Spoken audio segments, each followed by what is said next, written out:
अस्सलाम वालेकुम, नमस्ते, सत श्री अकाल। कैसे हैं आप लोग? उम्मीद करती हूँ ठीक होंगे, खुश होंगे। मैं हूं हंसी कली और आज आप लोग की लाई हूँ एक बहुत ही बढ़िया सी वीडियो से। स्टार्ट करते हैं अपनी वीडियो को without wasting any time. So let's start. Okay guys, so video का टाइटल है why India refuse to visit Pakistan champion trophy. So start करते हैं वीडियो को। तो किसी दौर में क्रिकेट की बात करने का मतलब सिर्फ क्रिकेट की बात करना ही था। और जब स्टेट्स आपस में क्रिकेट पर नेगोशिएशन करती थी तो उसका मतलब सिर्फ ये था कि एंटरटेनमेंट प्रोवाइड की जाए अपने अपने मुल्कों को। लेकिन अब आकर क्रिकेट का ताल्लुक सिर्फ बैट और बॉल के कंपटीशन से नहीं, पैसे कमाने से भी है, स्टेट पावर को मज़ीद बढ़ाने से भी है, रेवेन्यू कमाने से भी है और सॉफ्ट पावर का मसल शो करने से भी है। सॉफ्ट पावर मॉडर्न स्टेट्स के लिए बहुत ज़रूरी इसीलिए है कि अब आकर दुनिया में कॉलोनियलिज्म का दौर तो है नहीं कि आप किसी मुल्क पे कब्ज़ा कर लेंगे, जंग कर देंगे और उसके बाद वहाँ के वसाइल वहाँ से बाहर निकाल के एक्सप्लॉइट करके इस्तेहसाल करके पैसे कमाएंगे। आजकल के दौर में चूँकि जंग की और वॉरफेयर की जो प्रोबेबिलिटी है वो बहुत कम हो चुकी है कन्वेंशनल वॉर की, इसीलिए अब बहुत से मुल्कों के लिए ये इंतहाई ज़रूरी है कि वो सॉफ्ट पावर के थ्रू असल में अपनी ताकत का इस्तेमाल करें और मज़ीद अमीर हो जाएं, मज़ीद ताकतवर हो जाएं। तो इसीलिए जिस तरह हॉलीवुड की एक बहुत बड़ी मैसिव इंडस्ट्री है जो पूरी दुनिया में कल्चरल एक्सपोर्ट्स करके पैसा कमाती हैं, इसी तरह टर्की ने किया, हिंदुस्तान ने भी यही किया कि बॉलीवुड का जो एक वेंचर है उसको यूज़ किया एंटरटेनमेंट और सॉफ्ट पावर का मसल शो करने के लिए। And now cricket has become a big avenue for India to earn money and to show the power of their state. तो इसीलिए आज जो हम बात करने जा रहे हैं वो खालिसतन सिर्फ क्रिकेट की एज एन एंटरटेनिंग फैकल्टी की बात नहीं हो रही, बल्कि बात इस चीज़ की हो रही है कि पाकिस्तान और हिंदुस्तान जब कलेक्टिवली इमेजिन किए जाते हैं तो शायद सबसे बड़ी कॉमनैलिटी अब इन दोनों मुल्कों की हिस्ट्री भी नहीं बची। उसकी वजह यह है कि पाकिस्तान यानी कि 1947 के बाद से इस तरफ जो लोग थे, जो तारीख उन्होंने पढ़ी या जिस तरह से उन्होंने अपने आप को आइडेंटिफाई किया, I can say bye my on very experience कि लोग यहाँ पर अब शायद 5 to 10% भी आइडेंटिफाई ना करें कि हमारा ताल्लुक इंडियन सिविलाइजेशन से कभी था भी। उसकी वजह यह है कि उसकी रूट्स को जड़ से उखाड़ दिया गया और नई तारीख आपको सिखा दी गई। तो अब कहना ये चाह रहा हूँ कि अब सिर्फ एक वाहिद सबसे बड़ी कॉमनैलिटी जो हिंदुस्तान और पाकिस्तान में बची है, जो मुश्तरक है, जो कॉमन है, जो ओवरलैपिंग है, वो क्रिकेट है। और कुछ स्टैट्स अगर आपसे शेयर करूं तो 2011 का जो वर्ल्ड कप था सेमीफाइनल, उसमें 500 मिलियन लोगों ने ये मैच देखा, 50 करोड़ लोगों ने। 2017 की चैंपियंस ट्रॉफी का 400 मिलियन। फाइनल 400 मिलियन लोगों ने देखा इस खत्ते में, यानी कि 40 करोड़ लोगों ने। पाकिस्तान और हिंदुस्तान के जो बड़े इवेंट्स के मैचेस होते हैं उनकी एवरेज व्यूअरशिप होती है 328 मिलियन पीपल, 32 करोड़ से ज़्यादा।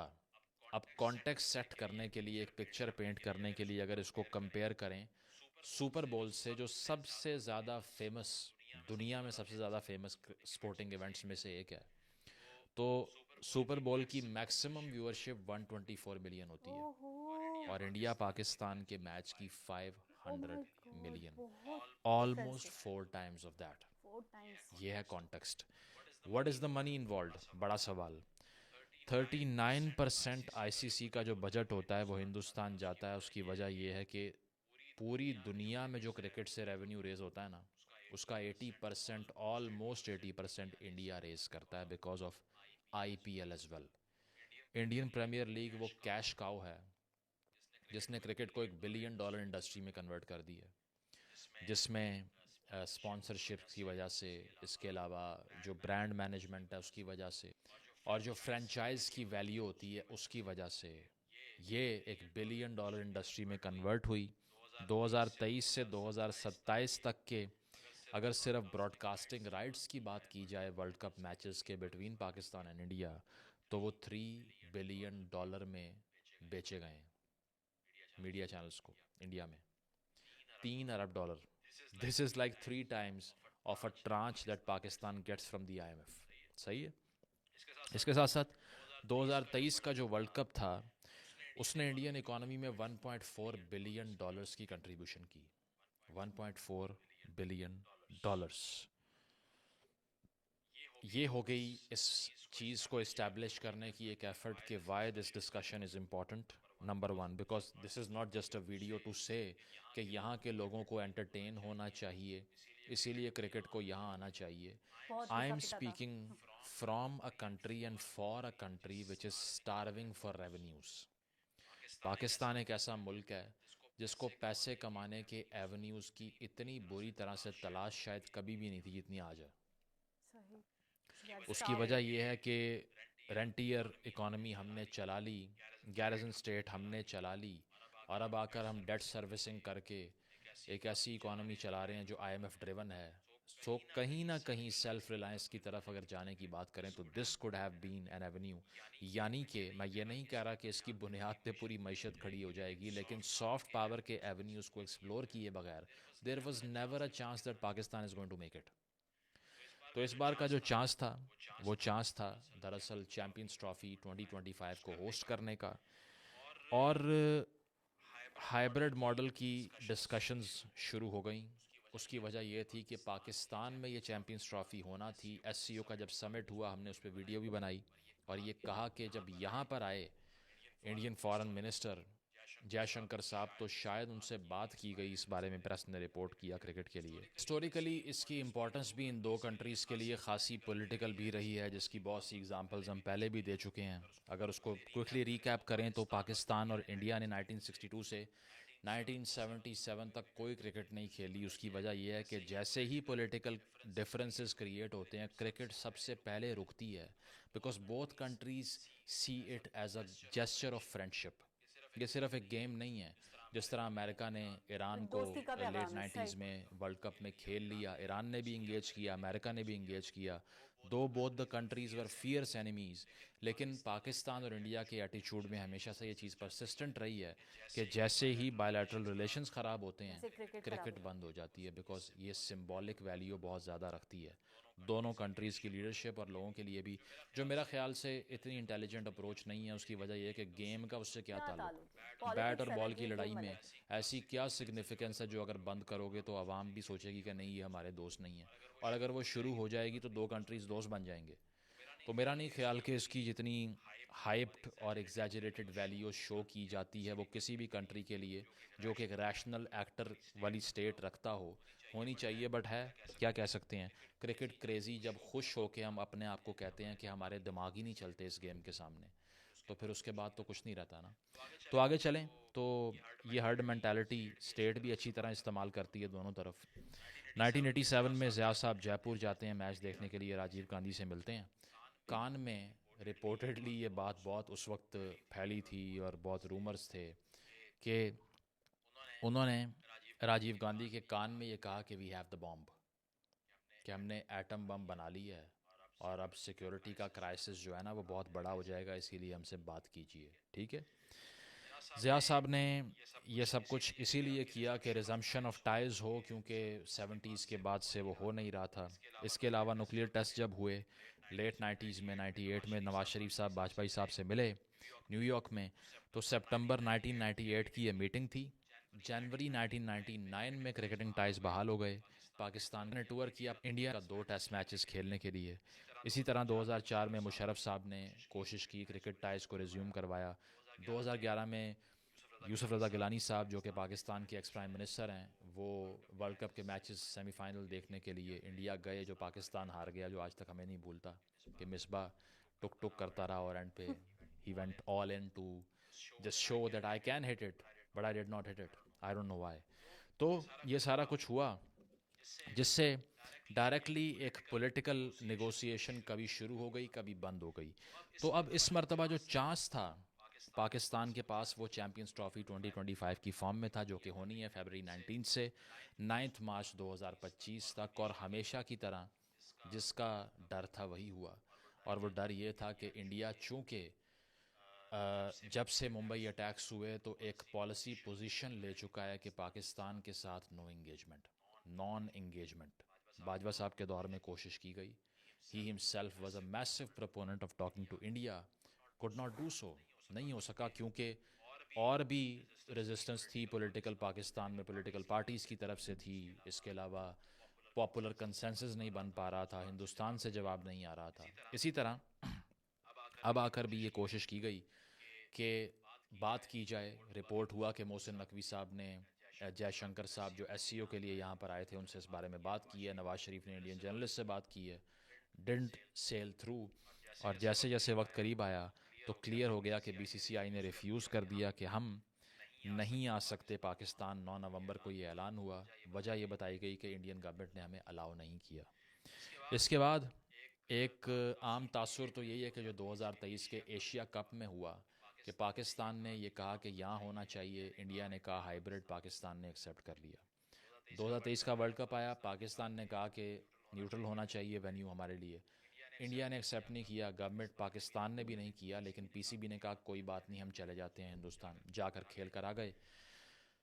इस बार भी लोगों ने सोचा यही कि ऐसा ही होगा, लेकिन मोहसिन नकवी साहब ने स्टांस ले लिया।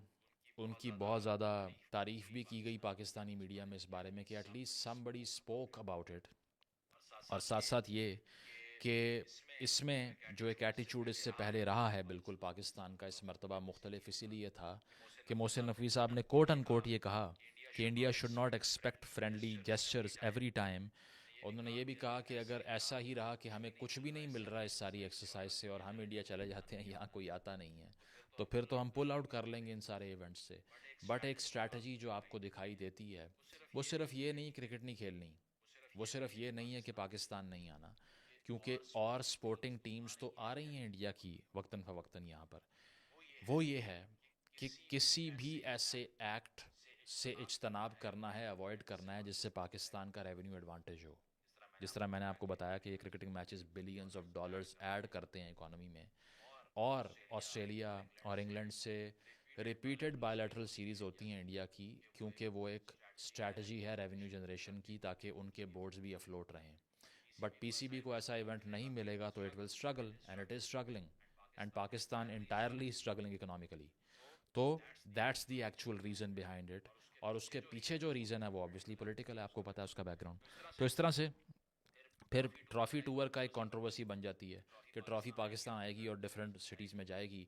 तो पता नहीं PCB ये क्यों अनाउंस करता है, लेकिन ये बड़ा क्लियर था कि अगर ऐसा करना था तो इंडिया का रिस्पांस आना था। और वो ये चीज़ थी कि ट्रॉफ़ी टूर में जो सिटीज़ डाले गए कि इस शहर ट्रॉफ़ी जाएगी, उसमें मुजफ्फराबाद, स्कर्दू और हुंजा भी ऐड कर दिए गए, जिस पर BCCI ने एतराज़ किया कि मुजफ्फराबाद नहीं हो सकता because it belongs to a territory that India does not recognize is under controlled by Pakistan, यानी कि पाकिस्तानी साइड ऑफ कश्मीर। तो इस पर एतराज़ लगता है पहले। और एक और हैरान कुन चीज़ जो ICC कहती है हैरान कुन है, वो ये थी कि पाकिस्तान का जो क्रिकेट बोर्ड है PCB बजाते ख़ुद ट्रॉफ़ी टूर को अनाउंस कर देता है ट्विटर प्लेटफॉर्म से। हालांकि इससे पहले मोस्टली ऐसा हुआ है कि ICC बजाते ख़ुद ये टूर अनाउंस करती रही है, तो उस पर भी उनको हैरत होती है। लेकिन इस सारी चीज़ में जो मिसमैनेजमेंट आपको दिखाई देगी वो मिसमैनेजमेंट ICC के पार्ट पर है। उसकी वजह यह है कि 2021 में एक ICC की बोर्ड मीटिंग होती है जिसमें एहसान मानी पाकिस्तान से, सौरव गांगुली इंडिया के एक्स कैप्टन और इंडियन एक्स क्रिकेटर मौजूद थे, साथ साथ ICC के चेयरमैन ग्रेग बाकले मौजूद थे। इन तीनों ने ये डिसाइड किया, रेकमेंड किया कि 2025 में पाकिस्तान को होस्ट करना चाहिए चैम्पियंस ट्रॉफी। 4 साल पहले, 4 साल तक सब सोए रहे। ICC ने ये एक्नॉलेज नहीं किया कि जियोपॉलिटिकल टेंशन्स हैं, ये एक्नॉलेज नहीं किया कि पता नहीं ये हो भी सकता है या नहीं। उसकी वजह यह है कि इंडिया और पाकिस्तान तो आपस में बात ही नहीं कर रहे। तो सब सोए रहे, लेकिन टूर्नामेंट से 3 महीने पहले अचानक से होश आई और सब ने कहा कि अब क्या करना है। तो डिले पर डिले होता गया, स्केजुअल रिपीटेड डिलेज इसमें आए। किसी को समझ नहीं आ रही थी कि पाकिस्तान में होगा या नहीं, पाकिस्तान खेलेगा या नहीं, इंडिया पुल आउट अगर करने की धमकी देगा तो फिर क्या होगा। उसकी वजह यह है कि सारा रेवेन्यू तो वहाँ से आता है, तो हमारी बात तो वो सुनेंगे नहीं, उनकी बात सुनेंगे ऑब्वियसली। तो ये सारे जो हैं वो स्केप्टिसिज्म का एक बहुत बड़ा पैंडोरास बॉक्स खुल जाता है।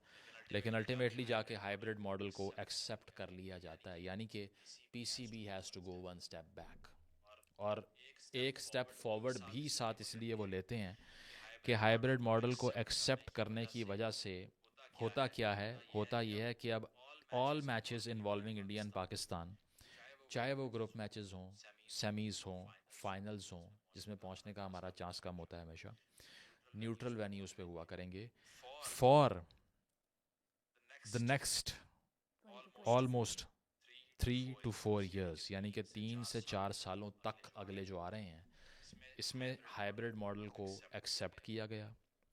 2025 का वर्ल्ड कप, अगर इसमें इंडिया पाकिस्तान का मैच होगा जिस तरह से बताया गया है, तो वो भी न्यूट्रल वेन्यू पर होगा।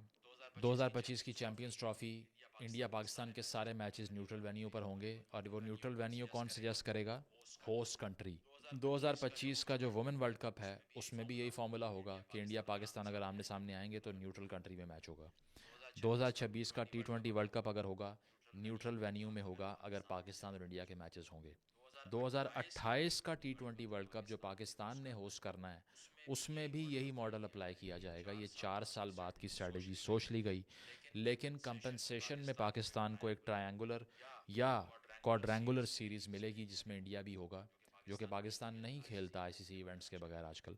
तो ये एक गिव अवे पाकिस्तान को मिल गया, but at least they have ensured that they won't go to India any more, India won't come to Pakistan any more, which is a massive shame. उसकी वजह ये है कि it shouldn't be this difficult and this politically mingled जिस तरह से ये नज़र आ रहा है।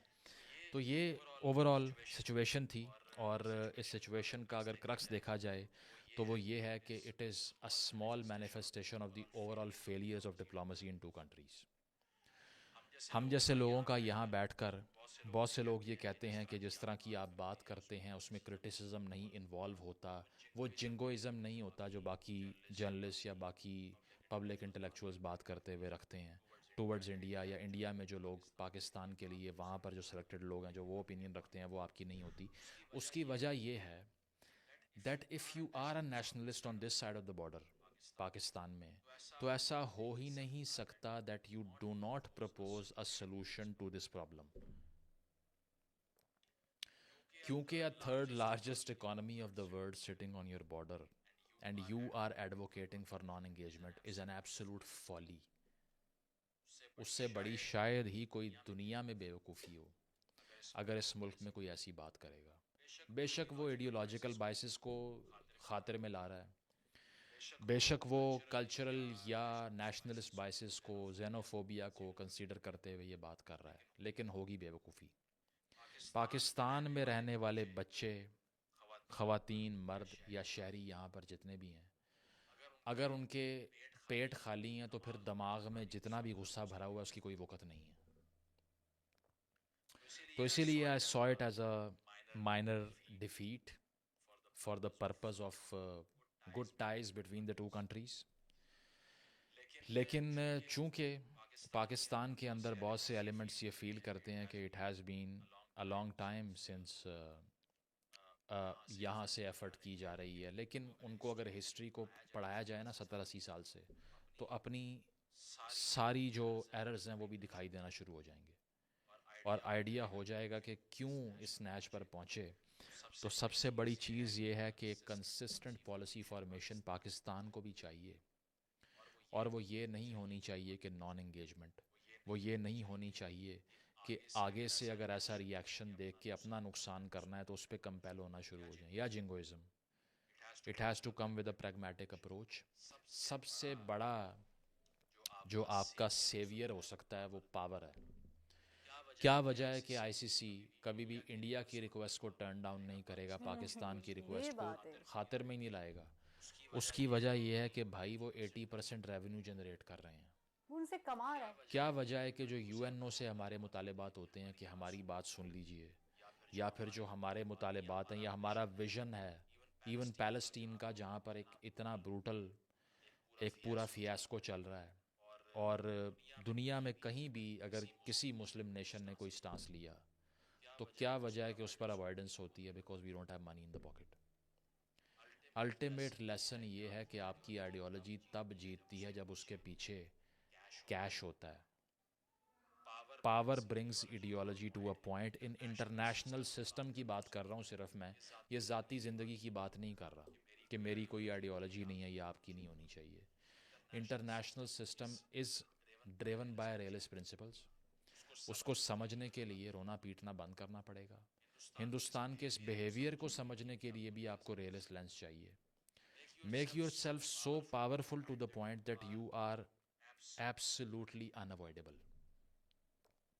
जब आपकी मईशत, आपकी इकॉनमी, आपकी दुनिया के इदारों में कंट्रीब्यूशन इतनी बड़ी हो जाएगी कि आपको अवॉइड करना ही नामुमकिन हो जाए। इम्पॉसिबल है, सही। तो फिर ये रोना और एहतजाज करना सब खत्म हो और ट्वीट करना और ख़बरें चलाने से कोई फ़ायदा नहीं होगा। वैसे ही दुनिया आपके आगे रेड कारपेट बिछा दिया करेगी। तो ये लेसन इस सारी एक्सरसाइज में ये था that we have to empower ourselves. अगर अपनी कौम को ताकतवर नहीं बनाएंगे तो फिर हम जितने भी इखलाकी भाषण झाड़ते रहें, यूएनओ में जाके तकरीरें करते रहें, कंडमनेशंस करते रहें, एहतजाज के के लिए फायदे। आधा घंटा खड़े होते रहें, किसी चीज़ का भी कोई फ़ायदा नहीं है, क्योंकि दुनिया इखलाकियात की नहीं, ताकत की ज़ुबान समझती है। Thank you. भाई बंदा है। बहुत ज़्यादा अफसोस हो रहा है ये वीडियो देखने के बाद कि अफसोस के साथ साथ शर्म भी फील हो रही है कि आज हम किस मुकाम पे खड़े, कहाँ खड़े। सबसे पहले तो मैं ये कहना चाहूँगी, और शायद बहुत कम ऐसे लोग हैं जो हमें बेदार करना चाहें, जो हमें रियलिटी दिखाएं। हमें पता है कि वो तल्ख़ है, वो बहुत बुरी लगती है, हमें चुभती है, हमें अच्छी नहीं लगती कि कोई हमारे बारे में ऐसी बात करे, लेकिन ये सच है। और जितनी जल्दी आप सच को तस्लीम कर लो उतना ही बेहतर होता है। बिल्कुल सही कहा सैयद मुज़म्मिल शाह ने कि मैं उनमें से नहीं हूँ कि जो बस एक ही स्टेटमेंट देते हैं। और वाकई ऐसा ही है कि जो पाकिस्तान में रहने वाले लोग हैं, आप उनके मुंह से जब भी सुनोगे तो आप यही सुनोगे कि जी इंडिया ऐसा, इंडिया वैसा, इंडिया ने तो ये करा, इंडिया ने तो वो करा। लेकिन हम कभी भी अपने एरर्स देख नहीं पाए, क्योंकि शायद हम पढ़ ही नहीं पाए जो सच है, जो रियल है उसको। जब हम जान ही नहीं पाए, जब हम पढ़ ही नहीं पाए, जब हमारी नॉलेज में ही नहीं वो बातें, मैं कहूँगी शायद मैं बहुत ज़्यादा ग्रेटफुल हूँ आप लोगों की। और शायद मुझे इस चीज़ का एहसान मानना चाहिए आप लोगों का कि आप लोगों ने काफ़ी हद तक मेरी आंखें खोली, मुझे बताया कि रियलिटी क्या है, सच्चाई क्या है, हकीकत क्या है, किस चीज़ पर मबनी है। नहीं तो शायद जब मैंने रिएक्शन स्टार्ट नहीं करा था, और उससे पहले मैं भी एक तालिब इल्म थी और मैं भी पढ़ती थी, एक तलबा होने के नाते मुझे जो पढ़ाया जाता था मैं वही पढ़ती थी, और मुझे ऐसा लगता था कि शायद वही सच है। लेकिन क्योंकि पेरेंट्स बिलोंग करते थे इंडिया को, इस चीज़ को हमेशा से मानते थे, तारीफ़ें होती थी, चीज़ें होती थी, बहुत सारी बातें होती थी इंडिया की, लेकिन कहीं ना कहीं आखिरकार आकर यही होता था कि कहीं ना कहीं गलत किया गया हमारे साथ, और हमारे साथ बहुत गलत हुआ है। और क्योंकि हमने बुक में भी पढ़ा तो हमारी मेंटलिटी वैसी ही हो चुकी थी। लेकिन बाद में जब आप लोगों की वीडियोस पे रिएक्शन देना शुरू किया तो सच्चाई का पता चला कि क्या रियलिटी है, और उसके बाद मेरी आंखें खुली, फिर मेरा माइंड चेंज हुआ। तो वाकई ये एक खुद पर वर्किंग करने का टाइम है, ठीक है। ये एक ऐसा टाइम है जिस पे हमें गौर व फिक्र करनी चाहिए कि हम आज कहाँ खड़े, ठीक है। India Pakistan, India Pakistan, India Pakistan के चक्कर में हमने कितना कुछ गंवा दिया, कितना कुछ खो दिया। बिल्कुल सही कहा कि 3rd लार्जेस्ट इकनॉमी इंडिया है, ठीक है। और आज हम उससे ट्रेड नहीं करते, आज हम उससे, अब हमें थोड़ी सी अकल आ रही है तो हम टॉक करना चाहते हैं, निगोशिएट करना चाहते हैं। लेकिन जब उसकी तरफ से अच्छे मामलात हो सकते थे, जब हम मामलात को इस्तवार कर सकते थे, तो हमारे prime minister, so called prime minister, अपने आप को कहते हैं कि हमने बहुत बड़ा काम किया, तो उन्होंने ऐसी ऐसी तकरीरें करी, उन्होंने ऐसा नफ़रत का बीज बोया कि उसके बाद शायद कोई चांस नहीं बाकी रहा। मैं उनका नाम मेंशन नहीं करना चाहूँगी। तो बिल्कुल ठीक कहा सैयद मुज़म्मिल ने कि तकरीरों से कुछ नहीं होता, तकरीरों में कुछ नहीं रखा, ठीक है। तकरीर तो कोई भी इंसान कर सकता है, लेकिन सब असल खेल है पावर का, असल खेल है पैसे का, असल खेल है कैश का। वो आपके अंदर कितना है, आपके पास कितना है, आप कितने स्टेबल हो, आप कितने पावरफुल हो, आप कितने स्ट्रॉन्ग हो, दुनिया ये देखती है। आपकी ताकत के बलबूते पे आपकी बात सुनी जाती है, ना कि आपके अखलाकियात के बलबूते पे। तो बहुत बड़ी चीज़ है कि आज हम कहाँ खड़े, सोचने का मुकाम है हमारे लिए। और हम तब्दीली कैसे लेकर आएँ, एक वाकई तब्दीली की ज़रूरत है, सच्ची तब्दीली की ज़रूरत है। सिर्फ नारों की हद तक, सिर्फ प्रोटेस्ट की हद तक नहीं, वो ऐसी तब्दीली हो जिसमें सबसे पहले दिमाग हमारा तब्दील हो, जो हमारी सोच है वो तब्दील हो, ठीक है। हमें पता हो कि हमें क्या करना है, हमें पता हो कि हमें कैसे बिहेव करना है। अपने नेबर कंट्रीज़ के साथ हमने मामला इतने ख़राब करके रखे, हम और कुछ नहीं मानते, सिर्फ एक नेबर कंट्री को मान लेते कि हमारा नेबर कंट्री हमारा कभी भी साथ देगा, हमारा पड़ोसी मुल्क है, हमारे सबसे अच्छे मामला तो हमारे पड़ोसियों से होने चाहिए, ठीक है। यही मान कर हम चल लेते। लेकिन अफ़सोस हो रहा है, बहुत ज़्यादा अफ़सोस हो रहा है। और मुझे ड्यूरिंग द वीडियो मैं शायद पता नहीं एक अजीब सी कैफ़ियत थी कि मुझे ऐसा लग रहा था कि पता नहीं एक इंसान होता है ना जो बहुत ज़्यादा अपने आप को गुनहगार समझ रहा होता है, जिसको लगता है कि वो पता नहीं कितना बड़ा गुनाह सरज़द कर चुका है। बेशक आवाम का इसमें कोई कसूर नहीं है, आवाम इन्वॉल्व नहीं है इसमें, क्योंकि ये सब सारी चीज़ें पॉलिटिकल लेवल पर हैं, ठीक है। और लेकिन बस वही है कि माइंडसेट ख़राब कर दिए गए हैं लोगों की सोच को बर्बाद कर दिया गया है, तबाह कर दिया गया है। आने वाली नस्लों को मज़ीद नफ़रत डाली जा रही है उनके जहनों में। लेकिन अब मैं फिर भी एक बात कहना चाहूँगी कि मैं बहुत थैंकफुल हूँ सोशल मीडिया की या इस तरीके की वीडियोस की, जिनसे हमें सच्चाई का पता चलता है और जिनसे पता चलता है हमें कि वाकई हकीकत क्या है। पहले हम ये सुनते थे कि सारे इंडियंस हमसे नफ़रत करते हैं, हमें प्यार नहीं करते, वो हमें देखना ही नहीं चाहते, वो हमेशा हमें बर्बाद करना चाहते हैं, हमें उनसे दूर रहना चाहिए, हमें उनसे किनारा करना चाहिए। लेकिन जब आप लोगों से मैं जुड़ी और जो आप लोगों का प्यार, आपकी मोहब्बत देखी, जिस तरीके से आप लोगों ने मुझे अपनाया, तो मुझे उसके बाद लगा कि शायद जो भी चीज़ें बताई जाती हैं उस पर जल्दी यकीन नहीं करना चाहिए। भले वो आपके बड़ों की तरफ से ही क्यों ना बताई जा रही हूँ, क्या पता उनको उन तक जो नॉलेज आई है वो सही नहीं है, क्या पता उनको जो बताया गया वो भी गलत है। क्योंकि वो सारी चीज़ें ज़रिया बनती हैं सिर्फ़ और सिर्फ न्यूज़ मीडिया। पहले हम बहुत महदूद थे, सिर्फ न्यूज़ को न्यूज़ में हमें जो कह दिया जाता था, जो हेडलाइन चल जाती थी, हम उसको कुल समझ लेते थे, हम उसके ऊपर पुख्ता यकीन कर लेते थे कि यार यही सच है। न्यूज़ ऐसा लगता था कि बिल्कुल सच्चाई की मूर्ति है, ठीक है, न्यूज़ में कोई चीज़ गलत नहीं हो सकती। न्यूज़ चैनल हमारे लिए, हमारे नज़दीक बहुत ज़्यादा एक अलग ही एक अहमियत के भी हामिल थे और एक ऐसा लगता है कि न्यूज़ में कुछ गलत हो ही नहीं सकता। लेकिन बाद में जब चीज़ों को देखा, जब इंटरनेट के थ्रू हमें बहुत सारी चीज़ें पता चलना शुरू हुई, जब सोशल मीडिया के थ्रू हमें बहुत सारी चीज़ें पता चलना शुरू हुई डिफरेंट साइट्स से, तो फिर हमें पता चला कि जी फेक न्यूज़ भी होती है, जी इसमें भी रद्दोबदल होती है, जी मैनिपुलेशन भी होती है, दिमाग ख़राब करने के लिए भी बहुत सारी बातें की जाती हैं जिसका सच्चाई से, हकीकत से कोई ताल्लुक़ नहीं होता। तो बिल्कुल सारी वीडियो का एक निचोड़ यही है कि आपको पावरफुल बनना है, आपको इस बात पे फोकस करना चाहिए, ना कि इस बात पे कि इंडिया को किस तरीके से नुकसान पहुंचाया जाए, इंडिया को किस तरीके से जवाब दिया जाए। अगर उनकी तरफ से कोई हार्श रिएक्शन आ भी रहा है, अगर उनकी तरफ से कोई हार्श स्टेप लिया भी जा रहा है, तो हमें अपने एरर्स को देखना चाहिए कि हमने पास्ट में कितना कुछ उनके साथ गलत किया है, एक बात है, तो हमें उसको देखकर तब्दीली लानी चाहिए। हमें उस तरीके से हमें थोड़ा सा नरम हो जाना चाहिए, थोड़ा सा पोलाइट हो जाना चाहिए, थोड़ा सा हम्बल होकर सोचना चाहिए, ठीक है। उस तरीके से बात नहीं करनी चाहिए, जवाब नहीं देना चाहिए, क्योंकि हम उस स्थिति में हैं नहीं अभी, हमारी कंडीशन बहुत क्रिटिकल है। हमें सबसे पहले ये समझना है, हमें अपनी कंडीशन में सुधार लाने की ज़रूरत है, ठीक है। अपने आप को, अपनी कंट्री को बिल्ड करने की ज़रूरत है, अपनी इकोनॉमी को बिल्ड करने की ज़रूरत है। वो ये सब कुछ कर चुके, वो बहुत आगे निकल चुके, जहाँ हम खड़े हैं इस दौर से वो बहुत पहले गुजर चुके। तभी आज आप लोगों के नज़दीक मुझे पता है कि इंडिया पाकिस्तान का मैटर कोई मैटर ही नहीं है, आपने इसको बिल्कुल इग्नोर कर दिया, ठीक है। आप लोगों ने दूसरी चीज़ों पे फोकस किया हुआ है, अपनी डेवलपिंग पे, अपनी प्रोग्रेस पे फोकस किया हुआ है। और एक कामयाब कंट्री का राज ही है। तो एक बहुत ही हकीकत पर मबनी वीडियो, वैसे तो सैयद मुज़म्मिल की जो भी वीडियोस होती हैं वो हकीकत पर ही मबनी होती हैं और काफ़ी इन्फॉर्मेशन भी मिलती है उनसे। लेकिन उनसे लोगों को परेशानी होती होगी, बहुत ज़्यादा शिकायत होती होगी, क्योंकि वो इस हद तक सच बोलते हैं कि बहुत कड़वा लगता है। और हमारे यहाँ रहने वाले लोग बस यही चाहते हैं कि पाकिस्तानी हैं तो वो बस इंडिया के ख़िलाफ़ बोले, इंडिया के बारे में बुरा बोले। अगर कोई इंडिया के बारे में अच्छा बोले, अगर अपने दिल के हाल डिस्कस करे, अब बोले कि नहीं यार इंडिया बहुत अच्छा है, इंडिया में तो ये है, इंडिया में तो वो है, तो फिर उसको अच्छा नहीं समझते। क्योंकि जो सदियों से एक ही बात सुनते आए हैं, 80 साल से, 75-80 साल से एक ही बात सुनते आए हैं जो लोग, तो उनको जल्दी ये बात हज़म नहीं होती कि कोई तारीफ़ कैसे कर सकता है एक ऐसे कंट्री की जिसको हम एनिमी समझते हैं, जबकि रियल में हकीकत में वो हमारा एनिमी नहीं है।